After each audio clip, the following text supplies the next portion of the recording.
Philosophers talk to our times, towards an ethnography of a self-poisoning mind. Why am I down on identity so much? Well, let me start with Leibniz. Leibniz is, of course, the antidote to any theory of identity. Leibniz presents a universe that was created, this one, not because anything I am, but because it has the richest amount of content within it.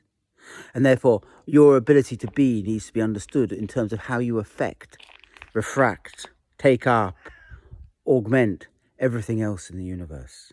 We all exist in this one universe as we are in the middle for everything else.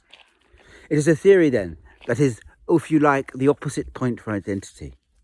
Because the identity of the universe demands that others can see you freely, take you up in myriad ways.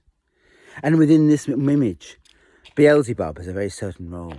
Beelzebub is the individual, greatest under God, that demands individuals see them in the way they wish to be seen. Because this is the problem with identity, for Leibniz and for us. That to exist, I don't get up and say, I'm going to be me. My identity is always tied with how you understand yourself, how you understand me, and how I understand you understanding me. It is reflexive.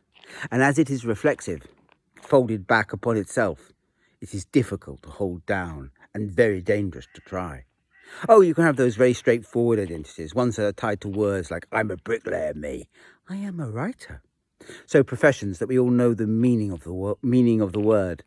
And therefore, the way you understand it and the way I understand you understanding it is the same way that I understand it. It's very neat, very convenient, and very, very restrictive. Or you can have great identities of nations. We could go off and duff up other nations so that they understand us as we wish to be understood. And feel the power of the British Empire and the British Raj, us doing them good. Which is fine as long as we're powerful enough for them not to moan too much. And so that we always understand them, understanding us as we wish to be understood. I think that was the horror of the Indian Mutiny. The British suddenly realised that a large chunk of the Hindu population loathed them. And therefore they had to wipe them out in endless gruesome ways. Such identity is dangerous. Or there's the modern version, where I can get all offended and hurt if you don't understand me as I wish to be understood, because that makes me feel more brittle. Yeah, that's right. But Leibniz would want to remind you at this point, you have no right to force others to understand you as you wish to be understood, just so that you can hold the identity down that you wish to hold down. It doesn't work like that.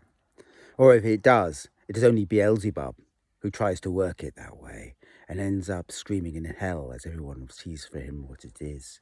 Identity is always caught in wars.